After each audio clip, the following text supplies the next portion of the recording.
Amém? Amém? Vocês estão preparados para me ouvir cantar 80 músicas hoje aqui? Como vocês são falsos! Ninguém vai aguentar cantor nenhum da face da terra cantando 80 músicas no pé do ouvido dele. Ninguém aguenta. Eu não vou fazer isso com vocês, eu gosto de vocês. Então, para não abusar da paciência de vocês, eu vou cantar somente 79. Pronto. Vou deixar fora aquele que diz assim: chora Israel, porque ninguém aguenta mais essa música. Quem canta essa também?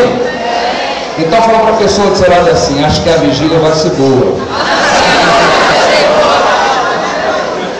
Olha, vou fazer uma pergunta para vocês aqui.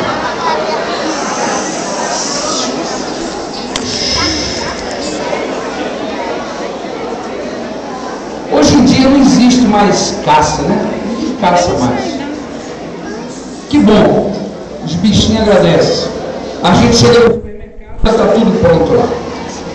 Já está a carne empacotada, o açougueiro só amora aquele negócio lá, corta que a gente quer. Os frangos já também estão tudo pronto lá.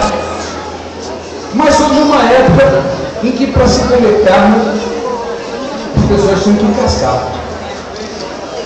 Eu não sei se ainda existe algum tipo de caça aqui no Nordeste. Tem? Se caça algum tipo de bicho? Preá, né? Preá